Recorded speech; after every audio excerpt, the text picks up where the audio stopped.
think it's the most miserable the story's been in a long time. Really? I don't Well, know let me think about it. that. It's It's been been pretty misery for a while now. we've been going through it. It is a tough map.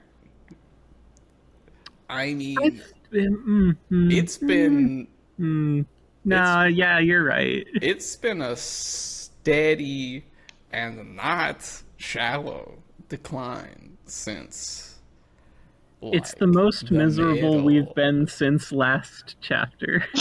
I think this is the most miserable writing that Fujimoto has done since Fire Punch.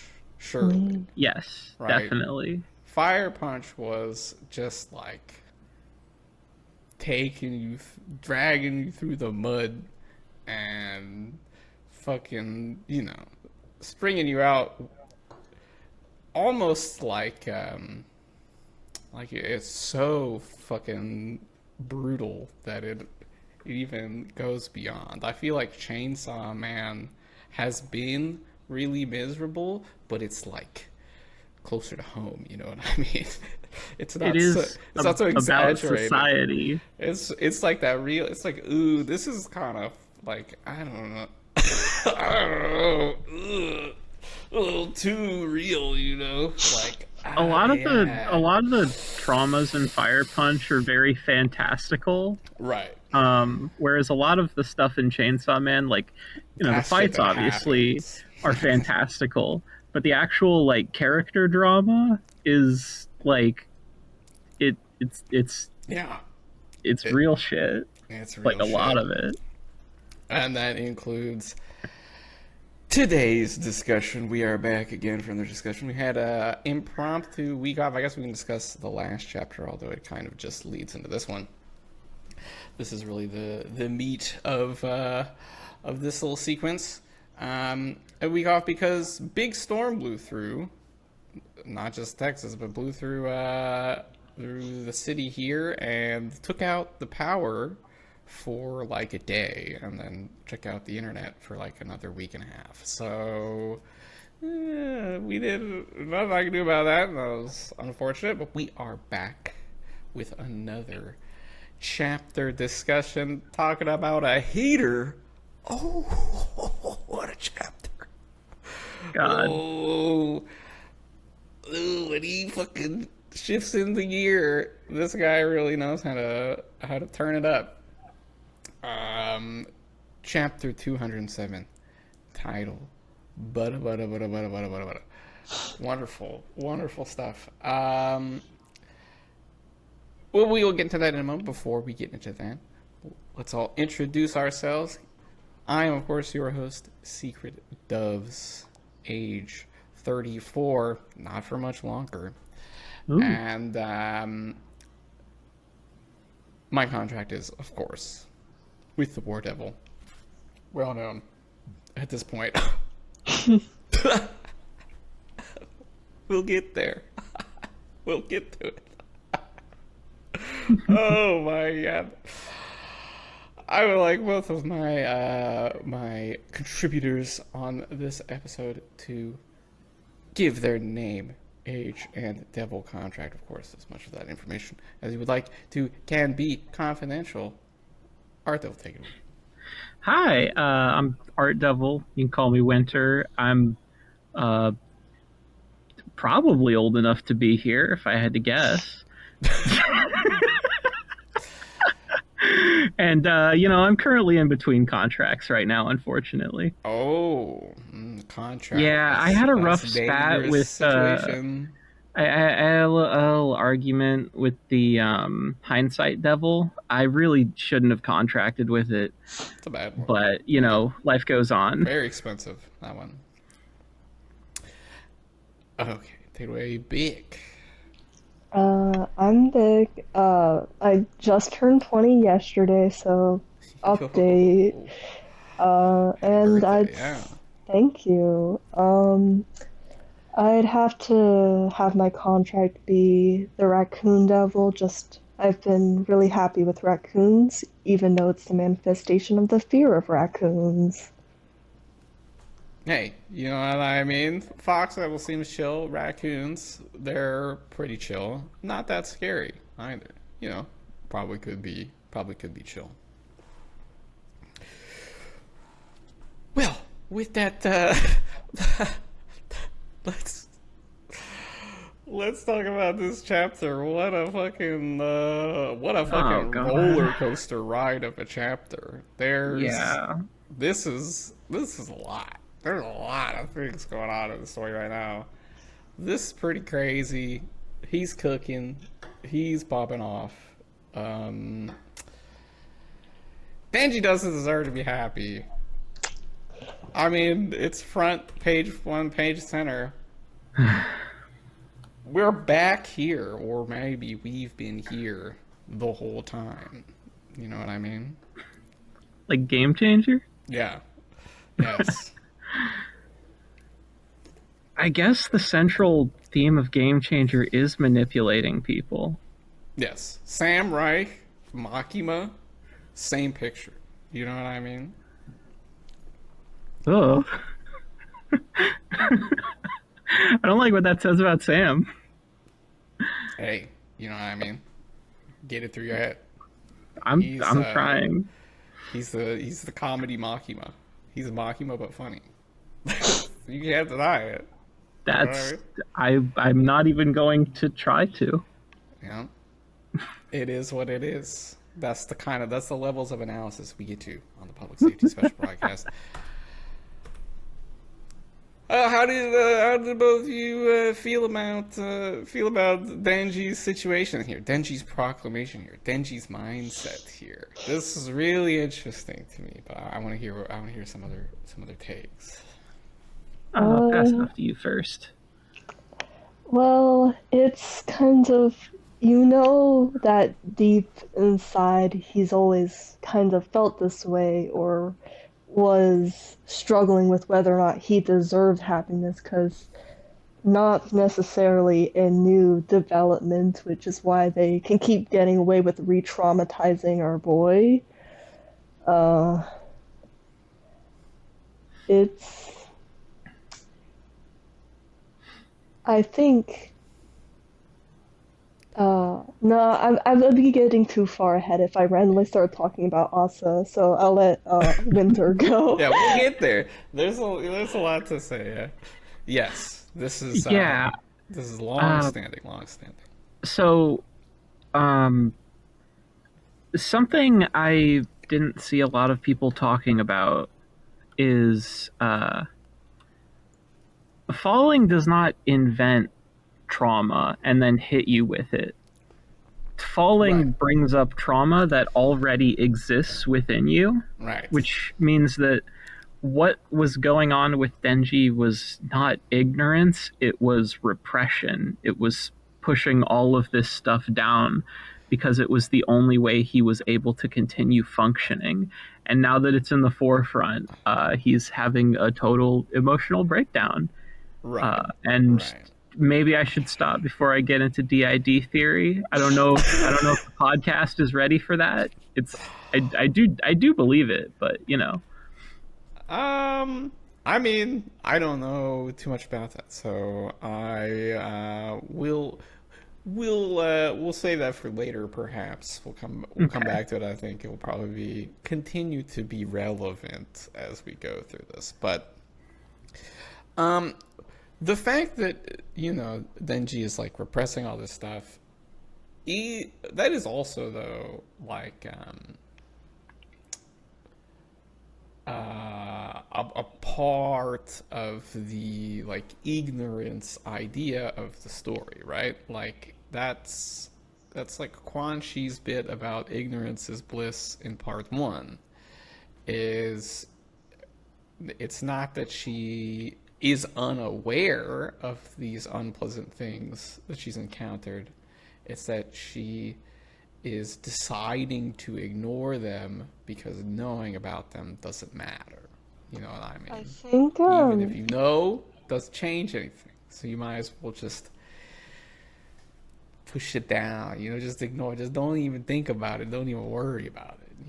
I think what's very interesting with Quan Chi is, of course, she's the one that kind of outwardly said the ignorance is bliss, and then we immediately see her get kind of what she did truly care about, her girlfriends, get used against her, and that kind of brutal reality of inability to keep your eyes shut. Kishibe didn't want to see a thing, but still, someone he cared about was harmed, and obviously that's very much the case for Denji. I mean, it's like ignorance is bliss, not necessarily a statement I necessarily think is true, because, like always, whether it's closed behind a door, there's still something behind that door, you know? Right, like it's still there, and you know it comes back around because Almost like it's a metaphor for like the entire series. Chainsaw Man's power. yes, You know? yeah, that's right. It's Denji's power? Question mark.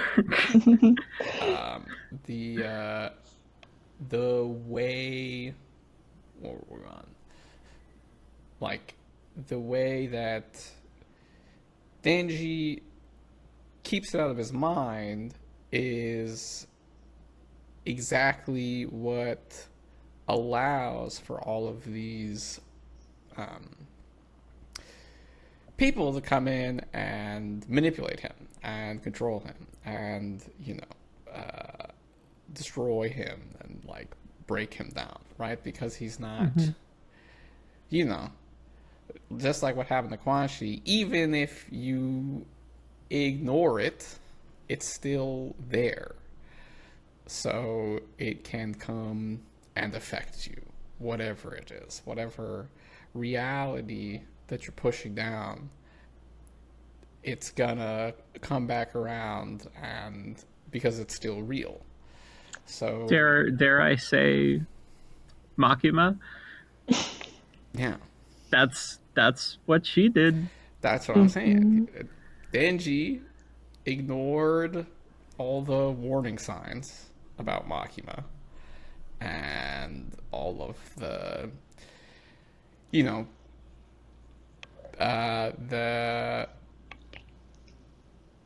the implications and hints that you don't want to trust her. You know what I mean? This is not the best idea. But he ignored it to chase after his own motivations, right? Like, just ignore the broader situation and just focus on what you want and what your goals Which, you know, are. fair, because what he wanted was, like, food. Yeah. Yeah, but it doesn't matter. Like, we've seen him have similar types of breakdowns just in part two of coming, like whether it was in 166 and him breaking down crying, or back in the aging world, or even again in Burning Kiss, he has these moments where it all comes back. And in those moments he can find something to move out of those moments, which I think is very real. There is something that you want to grab onto so you can live, and Denji is forced to live because he's immortal. That's right. And I think there's always, whether it's like Denji does need to do something to get himself out of those moments, but then it's so easy to end up obviously in these cycles, and Fujimoto shows it again and again, and it doesn't feel repetitive like some people say. I think it makes a lot of sense given the circumstances. Well, it's not repetitive in that, like, the situation is moving forward, but it's just bad, right? It's just getting worse. I would say, which is not, you know, I understand if you're like, what the fuck, you know? Like, yeah, some people don't like how it just keeps getting worse. I wouldn't call the story repetitive, but I would say the story structure is a spiral, and it's going down. The downward spiral. The world is spiraling into apocalypse. You know what I mean? The question is how deep does the spiral go? I think this is going to be like. I think we're at the bottom. I Are think we're we? at the bottom of the spiral. We're gonna be here for a few chapters because, like, I think there will be a I, bit more spiral for Asa in store. yeah, I don't I think think there we're could done definitely be more here. spiral for Asa, but I think that Denji's spiral is about to hit rock bottom. Maybe. Maybe. I mean, it's this guy's a fucking monster. I kind of hope his spiral hits rock bottom. So, Not that I'd be disappointed if it didn't, because like I have been enjoying the story, and I'm sure I will continue to be enjoying the story. But like, I just feel bad for him, man. you're Denji. I want him to be able to smile again and mean it. You know? Honestly, like Denji and Asa so feel like far now, you're just children that you want to guide so bad, but no, they're on their own. You're so fucking My poor deep in son. the hell, you know. He's lost everything. Again. And again, you know, and will it happen again? Oh my god. Alright. That's just page 1. Yeah. The worst thing that's ever been done to me. I was doing the same thing to other people. Somebody nagged me, shouldn't be allowed to be happy. How about this one? Where Not mentioning Makima. Still not mentioning her, not by name. hasn't thought about her. Just Hasn't. Only Barem and Miri. Shout out. Have mentioned Makima. Denji's not mentioning it, you know it's hard. the usage, I find the usage of passive voice to be very like telling here. Like it's not, you know, he's not being direct about what happened. He's using these like vague terms. Always focusing on himself, right? It's all come back to him. It's all his fault. It's all he you know, it was done to him and then he did it, you know. It's all just Yeah, consumed by his suffering. Denji always, or even Asa at times, when they think of these horrible things that have been done to them, it's still a lot more on them than it is, Makima did this to me. It's, Right. I am doing this horrible thing that was once done to me, but, like, I'm the evil one. Like, focusing the blame so much more on you, because it's hard for someone like Denji, who's a victim of abuse, to put any of that on Makima, and Makima, of course, very much basically blamed him for existing. Yes, that is, you know, which she did blame him for existing, because he was in the way of getting Chainsaw Man, getting Pochita, whatever the fuck this thing is. Yeah, I think that hits it right on the head. Definitely, both of them are like, you know, they have that the self-loathing of someone who's been utterly victimized, right? Like they both, you know, lost everything at the hands of society at a young age. So they're filled with that, like, you know, everything is my fault. Well, and I think that's why I feel like people are confused why Asa isn't more directly angry at Yoru, but it's because she takes on Yoru's actions as if they are her own. Yes, you get it. There you go. You understand. It's my Their fault. actions performed with her body, and that's very obviously upsetting. Well, put it this way, Asa, you know, saw her be suicidal at a point in the story, and her being like, you know, I don't have to worry about living anymore. I can just let it all go. I don't have to think about being alive and the struggles that come with that. And like, you know, she is still alive because of Yoru. So in that sort of mindset of self-loathing, now like all of the things involved in her existence are like, that's why Yoru is there, you know? It's her fault that Yoru exists, even though it's the opposite of that, right? I think that Yoru also wants Asa or them to be considered the same. Of course, Yoru's always said, I own you and things like that. Right. But I think because, like, I think Yoru contributes to Asa thinking they're almost like an extension of each other in the sense of like actual sameness, not just their body. And I think we see, obviously, Yoru's like a parasite to me. Yes. Slowly eating away. So it's like she is thinks probably, if Asa thinks they're the same, then it's just like it's hers. It's all of yours. Yeah, I think that it is a part of it, right? Since the very beginning, she's been trying to figure out how to make Asa compliant, right? Like she would get frustrated when Asa did things that she didn't like, and she'd be like, I thought I had this situation figured out, you know? Dang, you know, I thought we could get somewhere. I do think, what makes Yoru very interesting to me, right, as a Yoru enjoyer, is that is correct, but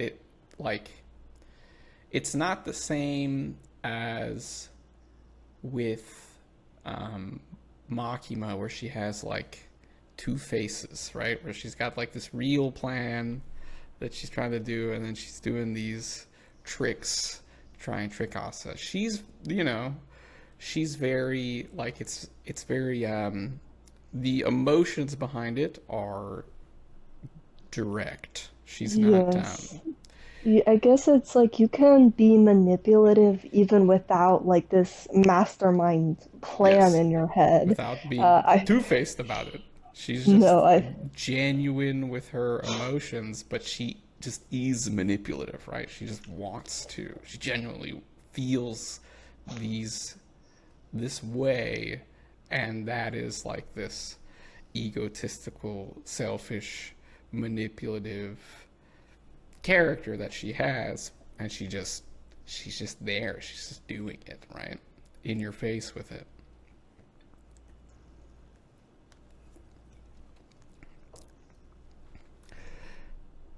And speaking of Asa and Yoru, getting to the next page, we're half an hour in. We're getting to page 3. It's okay. The last few pages go by real quick. Asa declares, I will make you happy, Denji. I've wanted to for a long time now. Denji asks how. Asa says, I don't know. We can think about that together. You're dumb, so you have to think again. There's just... God, so many things coming together in this chapter.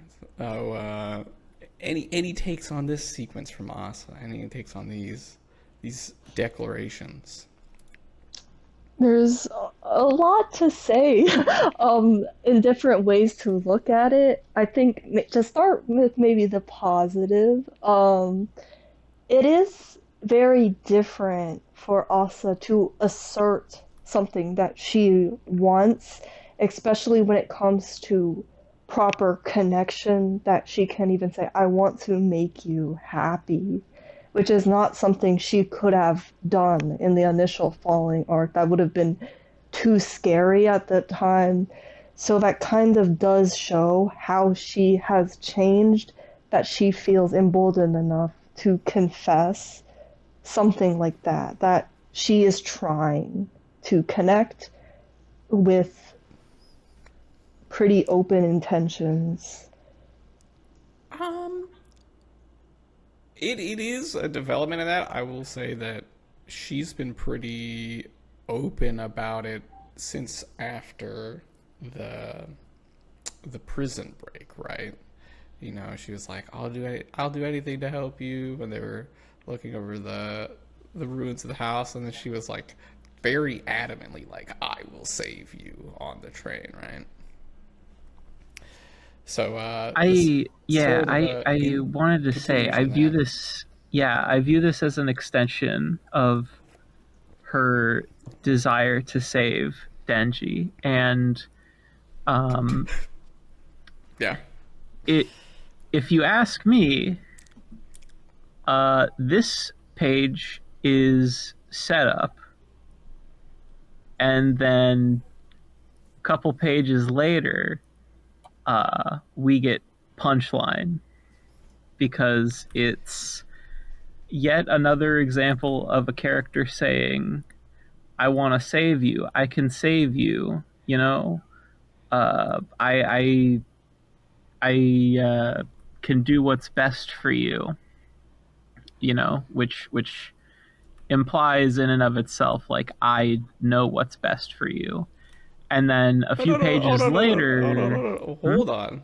I gotta stop you. I gotta pause you, because Okay. I gotta cut off your line of interpretation here, because she says the opposite of that, right? She does say, like all of the interlopers in Denji's life, that, you know, this is what you need to do. Like, I'm gonna save you. And then Angie asks her how, and she says, "I don't know." "I don't know how to do that." And then she tells him to think about it. That's very different than what you're describing.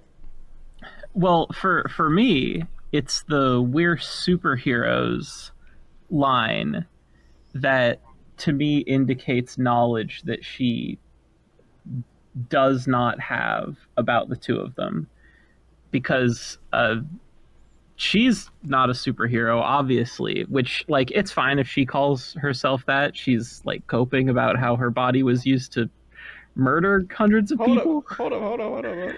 She was a superhero, though. She was on the news and stuff. Okay, fair. She did. We didn't get to see it because Fujimoto is a sick little freak. So you might not be monster of the week. You might not. You might have been blanking that plot point out because he fucking skipped it like an absolute fucking loser. The most important thing to me But it did happen. is that Denji is not a superhero. Well, again, he is Mr. I don't fight for any reason. I gotta come at you again. He said that Pochita is a superhero when they were together in the Aging Devil domain. I think that it's kind of complicated. That's the reference here. That you know, why Pochita isn't gonna let the kids die. You know, because he's a hero. He's a superhero. Say, you know, Mikata is the line here, which is, this is an unfortunate thing, because saying ally of justice in English sounds doesn't make, no one knows what the fuck you're talking about. Yeah. But, damn, it is different when you think of, like, the Justice Devil, the themes of justice, and then they're talking about being allies of justice here. We're basically missing it. It's kind of fucking...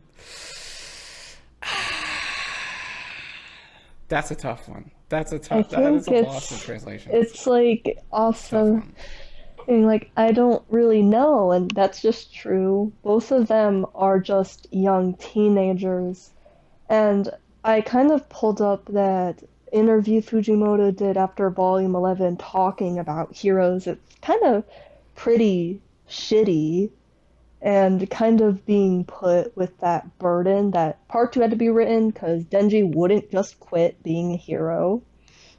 And I think that it is unfair for them to be heroes in the sense of just what can they do on their own and be expected to kind of sacrifice everything, which I think is kind of what it is. It's like you're That's going right. to take on these roles of war That's and right.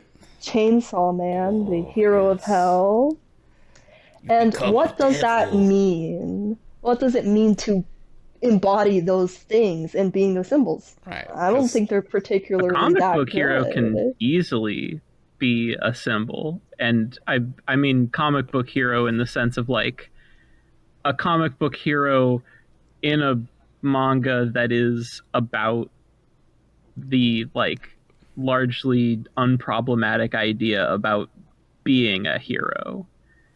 But this is not that. It's like it unpacks the idea of what it means to play that role That's right. in society and the damage that it can do to you as a person. The di- the diff- Because the difference is though that Asa, she believes in it. You know what I mean? That's how she wants to be the hero. She wants to do the thing. You know, she wants to be the savior. She wants to save people because she never could. It always for what fucking went her wrong. survivor's guilt situation is like. We know, right? She saved the cat on the street, and her mom got flattened, and so I mean that's it, right? That's Oh GG. yeah. I She mean wants her like heart to be in specifically the right place. the like That's right. presumably people died while she was a devil hunter, right? In what sense? Like that Like there were people people she didn't. she couldn't save. Yeah, but she wasn't doing it as she has one person she's trying to save. You know what I mean? She's not trying to like she wasn't trying to save the world, but Chad, is Asa a now bad person? but she changed her mind, right? Folks, a lot of stuff has happened in this manga. She changed her mind. Her mind has apparently shifted after being, getting consumed by Yoru and, doing the attack on Tokyo, which is her doing the same thing to other people that is the worst thing that's ever happened to her. Same deal. You see what I mean? Right? It's that, God damn. This guy's then- fucking Every cooking. character in this manga is. I was gonna say every character in this manga is the same, but that's obviously not true. Not close. But like the if you look at any given character theme and then look at like any given major character, it's like, oh, everyone is kind of affected by this theme. Right. I mean, I've always said it, the most standout aspect of Fujimoto's stories is his ideas. He's got a unique art style and he's really good at paneling, but the ideas are just fucking, that's what puts him way out on that level of writing, because there's so much fucking these 2 panels of Asa pausing. Denji says the worst thing that's ever been done to me, I was doing the same to other people. Somebody like me shouldn't be allowed to be happy. It's literally the exact thing that Asa was just going through. And so then she has this pause and just comes out with her declaration. It's like a goddamn dude. what are you doing? This is the good shit. Wow, it's all coming together. Speaking of all coming together, wait, okay, we have to talk about them being superheroes. Right, Asa the hero is back. You know, mindset shift, not just about, you know, saving Chainsaw Man because he saved her. She wants, you know, she feels a sense of duty. She feels a sense of responsibility. She needs to take action in response to her sense of culpability and guilt. Right? And this is, you know, this is,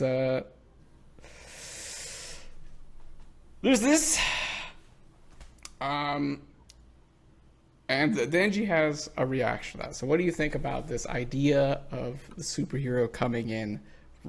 Not the first time in part 2 by any means, always been a matter of discussion, but this is probably the first time we're seeing it come in this prominently in the main narrative. What do you two think about the superhero stuff? Oh god, I just had a Kuleshov effect moment.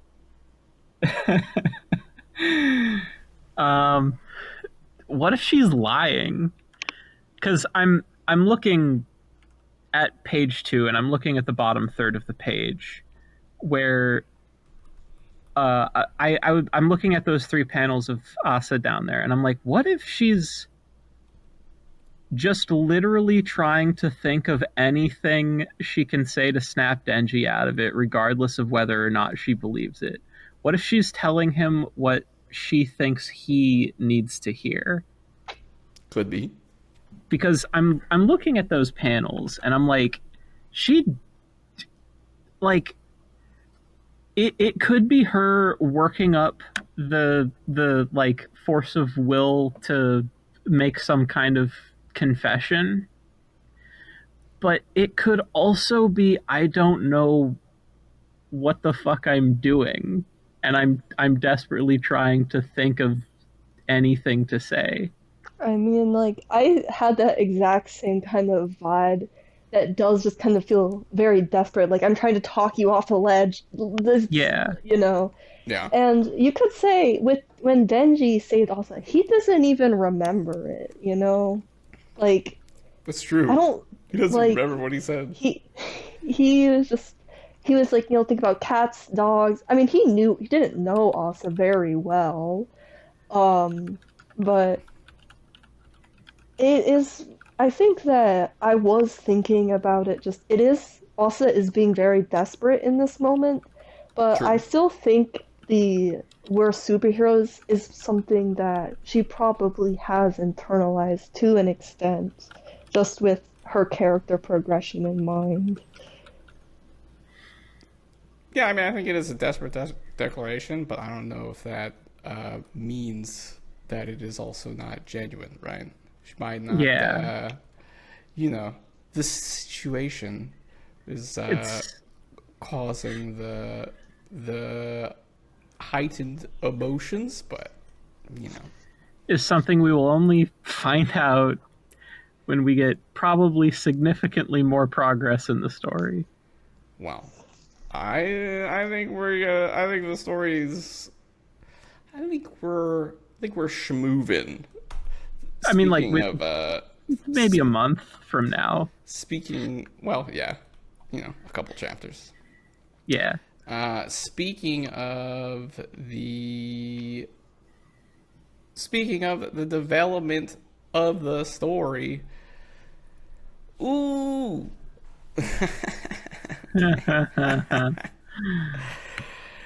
Interesting point here. Asa wants to be a superhero, wants to defeat the Falling Devil, wants to stop her rampage, her destruction of the city.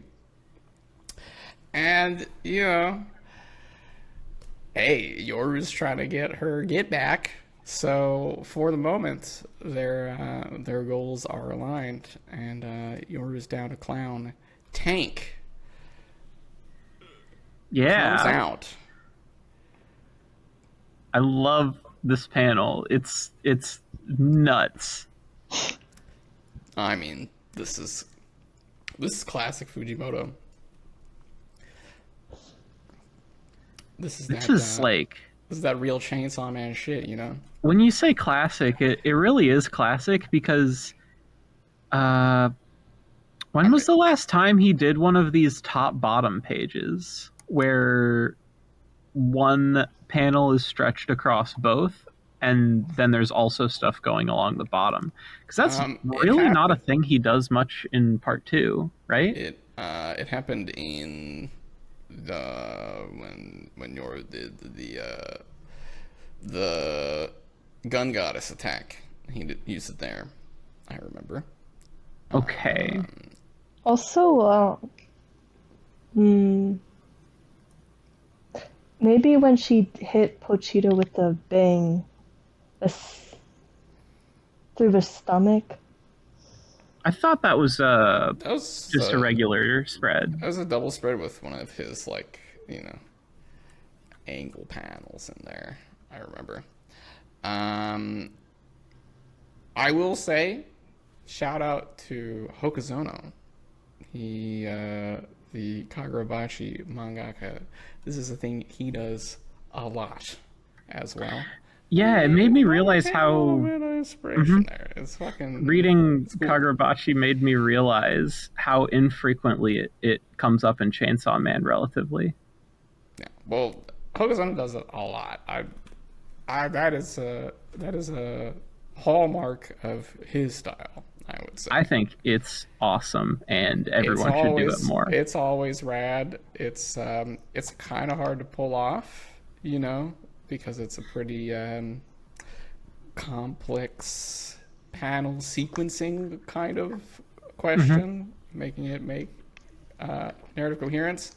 But Fujimoto's got no problem with that. He keeps it pretty simple too, but Hokuzono sometimes gets a little carried away with it. That's like, what's going on? But obviously, Fujimoto got no problem with panel flow. The guy's a natural. And Yoru lets it rip. Tank is here. Speaking of many threads coming together, for all committed Yoru is one of the major questions on the story is like, what's with all the weapons? You know, like she makes these weapons and they're dope and then they're just gone. You know what I mean? Like, what the hell is with we that? saw one weapon break. Right, and so I was like, I guess all of her weapons have been breaking, and like, no, she just has them still. Dope. What a fucking, what a little nerd, you know. All these things he's bringing, all these elements of the story he's bringing together here in the end. It's kind of, he's got a lot of explaining to do. That's all I'll say. But thus far, he's coming correct. You know what? That was checked off. Yep, got that. Fire Devil. Okay, we're doing that. Death Devil. Yep, locked it in. Tank now here. Fucking, and they're all really fucking sick. You know, we're only missing a couple. This tank reveal. We're only missing a couple. We need to know what the hell's going on with Yoshida. Seriously, you know what the fuck is going on with Fumiko. Where Barem and the hybrids are at. Reze is kind of he doesn't have to, but like, I don't think he's gonna. Come on, you don't think so? She's out in a home in the country somewhere. She's fine. Look, just let her be happy. It's like a month or so out from the movie release, which we didn't even mention. Reze movie coming very soon. Holy shit! Oh yeah, so sick. We're gonna have to talk about that a little at the end, huh? I mean, we can talk about it right now. It is what it is. It's coming. It's coming, and you know, I'm excited. Wouldn't it be kind of crazy if around that time the hybrids all came back in the story and then Reze was the only one that hasn't come back yet. Comes back as well. And the movie's coming out. Maybe. Do you think he'd do that? Do you think he'd plan that? I feel like I don't it's know just if he hard to think he'd just never bring back Reze because it's just kind of a random hole. Just everyone else is here, so why That's not right. Reze? That's right. We did see her in the flashback, so That's what I'm saying. He's the kind of guy who would try to line it up. I don't know if he'll be able to pull it off, but he does that kind of thing. For if it does sure. happen, it'll probably be close, more or less. I mean, No, the way things are going, right? Like it's all happening, right? Like we're in the stage of the story where the things are coming together, the questions are being answered, the what was he going for? Well, we're going there.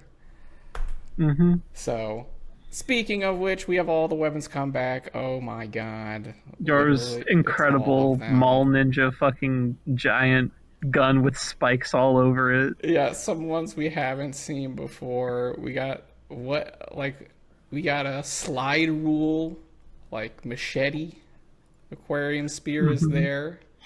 We got the band, the band room club. The band club maybe. I don't know.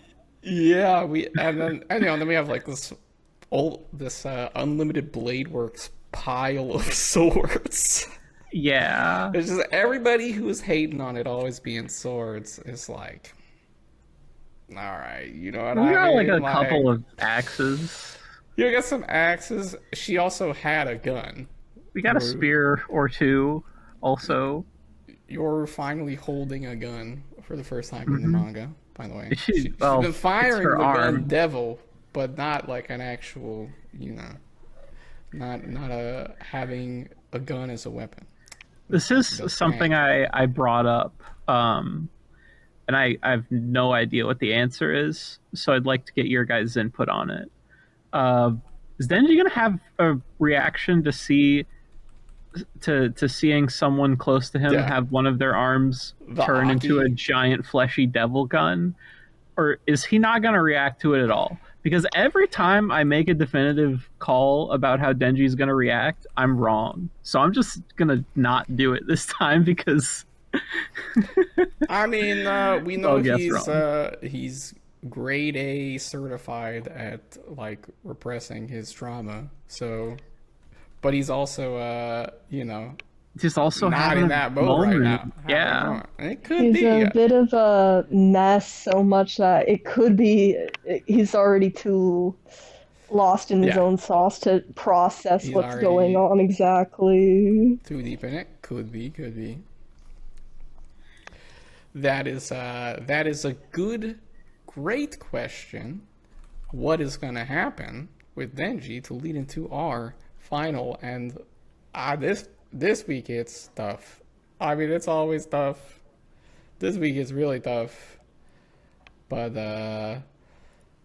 what our final section where we try to decide, try to guess what's gonna happen in this fucking story. What a challenge. This one's Oh tough. god. Yeah. What happens next? Okay, first question for the next chapter. Is Falling actually out? I think she's fine. I don't know. I think it'll. I'm Oh, I was gonna say, even if maybe she does get out of commission, I feel like there's just gonna be something else immediately waiting to come into place right after. I guess the fire devil's still Fanny's there. gonna show up. Oh. It's her time. Yeah. She's gonna kick some ass. Just kick it into gear. You know what I mean? Yeah, sure. Yoru unloaded on the wrong enemy. I am genuinely considering this to be the development, by the way. I think that is what is going to happen. I think y'all forgot about Kobeni, and you're like, oh, the funny girl, she's just gonna be running around. I want to see Yoru like bully her. Yeah. I mean, I would think everybody wants to see her bully Yoru. You know what I mean? Yes, I need to see Fanny show her true strength beneath it all at the last moment. She came correct. She came to humanity. She was like, I'm here to kill y'all. Right? And then when Fake Saw squared up, she was ready to go. She came in the city. She was hurling rocks. You know what I mean? Like, she doesn't even know how to cause fear. She's a devil. Yeah, but she's not afraid. She can learn. She can adapt. She's not holding back. She'll try her best. Yeah, she'll find a bigger rock. But we've only seen her do a little bit of stuff. Certainly there could be more to the story here. Maybe not, but that's sort of like, if Falling is really out, then that's sort of who's left. If Falling is not out, I genuinely don't know. That opens the door to all sorts of stuff. Yeah, I'm of two minds about it because, for one, I think that Yoru shouldn't be able to kill Falling. I don't think she's strong enough. I don't think enough has changed in the last 18 hours for her to feel confident about killing a primal devil, because she couldn't do that to aging. If she even admitted it, like, I'm nowhere near strong enough to kill him. And okay, sorry, I'm getting my thoughts in order. Unless we're seeing a power spike from her, I think Falling is going to be fine.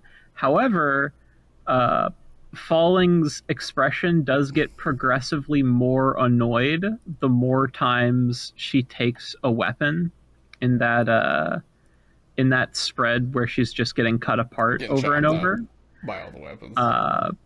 So dope. But I think a good sequence. I think ultimately it doesn't matter, because I'm not gonna make like an events based prediction. I'm gonna make a thematic prediction. Okay. And I feel pretty confident in this one. You can't get rid of your trauma by shooting at it with a gun. You can't make like gunfire noises with your mouth and get rid of your trauma. Yeah.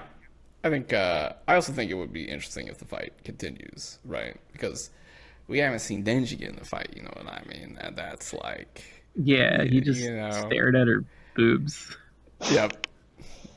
This kid. I guess I'd wonder what they could do, really, now that, because Tank is kind of like a trump card. It stored everything and fired it. So does that mean all that type of buildup is gone? It's kind of, she kind of, went all out. She was trying to do what Asa wanted. Damn, this character's so fucked up. Mm-hmm. She could always just lie and turn Denji into a weapon instead. That'd be pretty strong, I think. Hey, we gotta save this. Don't start with the dessert. Art Devil. All right, you gotta save the best for last. Yeah, she could lie. And I mean, Fire Devil's still watching and seeing what decision, if Denji did the right thing or not. Oh yeah, I don't think that's still in the picture. His choice yet. Yes, so there's still that going on. We don't know what that's gonna be. Yeah, we're still stuck on that. How many chapters do you think it's gonna be before that choice happens? I think probably less than you think. Like I said, less than I think. This is, yeah, I mean, sort of, we're going. I think it's going to be, like, within 5. Which is pretty generous, because 5 is long time in this series, but I think it's going to be within 5. Of Denji facing the choice, Yeah. I think it could be end of next chapter. Ooh, Kind of okay, easily, okay. kind of easily, because there's like, I think especially with if the superhero line kind of emboldens him in a certain way when that gets put back into his face, especially if you think that Falling's gonna be fine and she's pissed. that's right. She just whacked them out of Or maybe maybe they just get thrown into hell and we get Hell Arc instead again. Ooh, just apocalypse off screen. Like, Send them yeah, straight to falling rocks up and Black then traumatizes screen. Yoru by making her cringe at her defeat to Pochita or whatever. I do think. And they just go part straight to 2. hell. I do think we'll get some announcement of the final chapters of part 2. I don't think we'll just go straight to black, but that would be kind of crazy. That'd be kind of based if you did just fucking say that was the end. We're in hell now. It'd be another. It would. What the hell? It would kind of be repetitive to have like another bottle episode with the 3 of them. But Wait, Yoshida shows up in this somehow? yeah, sure. Why the fuck not? He got to figure it out. 2 primals. I he do can think, do it. though, okay, if Falling is alive, good shot that we see public safety show up, right? Because that's sort of the logical. They should, in theory, they would show up into this kind of situation, right? Like they showed up last time Falling was doing all this kind of shit. So if she's not down for the count, even if she is, it would make sense for public safety to come into play. Maybe Falling is actually done. But then when public safety shows up and is like, War Devil, it's over for you. You know what I mean? Yeah. Would be Maybe kinda we get spicy. the legendary Yoshida perspective chapter where he gets where he gets falling deviled and we see his traumas That'd be awesome. and we get that insight. Finally, maybe. We could get Yoshida versus Yoru rematch. Yoshida powered up his octopus contract. Mm-hmm. And Yoru has her powered up War Devil powers. And she doesn't have all of her weapons anymore, so maybe it'd be even. Yeah, we didn't get to see it pop off. She just unloaded all her ultra move, so she's kind of like in a recharge mode. Could be we could see some schmoovin from Yoshida. That'd be pretty sweet. Yoshida versus Yoru rematch, because it's not even really a rematch because Yoshida just fucking did it last time. Yeah, the square off. Like that would have people good. That would get people going. That'd be fucking kind of sick. I just think it'd be funny for public safety to show up for Falling or War, and then it's also Fire's there and Fami too. It's like the whole gang is here. Right. We might get a showdown, but then I mean, public safety is already ultra giga washed at this point. Oh yeah, they're cooked. They're fucking cooked. Genuinely, Yoshida, you gotta quit your job. You gotta please. Like this is Speaking the time, of people man. Ignoring reality and lying to themselves. That's what I'm saying. Like I'm doing good cooked. here in public safety. I'm not fighting. I'm fighting a battle that's winnable. Yeah, we're shorthanded, so I need you, the Death Devil, to help me out with a few things. Oh, you guys are cooking over there. You guys really got the fucking goods, They are making it happen. I smell burning. Yeah, they are cooked. It is done. But we'll see if they'll show up in that Kishi Bay style last hurrah, type of we gotta do what we can, just fucking don't throw your life away, Yoshida. Get out of here. Anyway, this fucking kid, I can't stand him. But that would be sweet. I would be down for that. If you already killed Yoshida, it would be so whoa, the fandom would go crazy. I don't even know what I would do if that happened. I think I'd die. Yeah. It was bad. Like, I already kind of died when like it was implied that he got killed after appearing in exactly one panel within like an 8-month span. That's right. And but if it actually happened on page, That was and incredible. oh god, I would have to take a few Look, uh the apocalypse weeks. is coming. All right, the end I of would the also be world. disappointed because it feels like that would be not exercising the thematic potential of what he's got going on. Well, But it doesn't have to cut things short. yeah, We can have a bit of thematic development before whatever happens. before Yoru definitely kills him. Yeah, I kind of hope not though, because Same. I like Yoshida as the guy. He keeps living. You know, what I mean, he does. He He is I feel does. like one of that's like my kind of the yeah. point, like that he's like keeps That's what I'm saying. surviving. That's why I'm saying he needs to stop running in. You know what I mean? Get out of He's What are you doing, man? yeah. He's You know this. well. Ironically, he's kind of the straight man in the story right now. Yes. In the comedic structure sense, kind of. But I don't know. I feel like public safety is also like being on the public safety mindset. It's not looking very.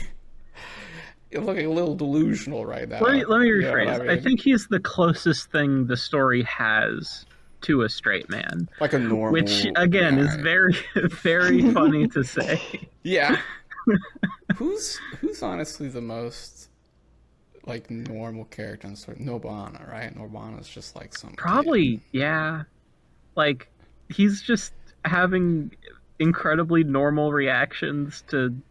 Yep. being terrified and manipulated, I etc. mean, you know, the Kobayashis are or not the Kobayashis. What is it? What's the Higashiyama. Higashiyama. The Higashiyamas are fucking, they're literally just some people, just some shitty family. You know what I mean? Yeah. Dude, oh my god, I love them.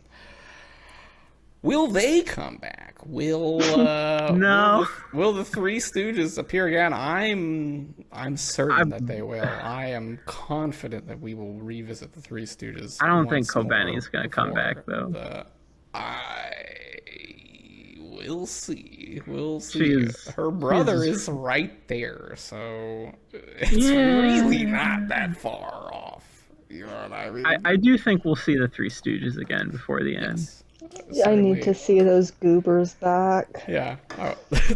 Want to watch these like dumbasses just be like, huh? Some more. Well, we will find out what happens next week. Literally anything could happen because the last page was just a pile of swords. That could lead to literally anything. So, we're all strapped into Fujimoto's Wild Ride, and we will be continuing to ride it as we go onward. We'll be back again. Thank you for listening. Thank you to both of my guests for coming on. It was a fun time. Thanks for having me. Comment, and we will be back next time.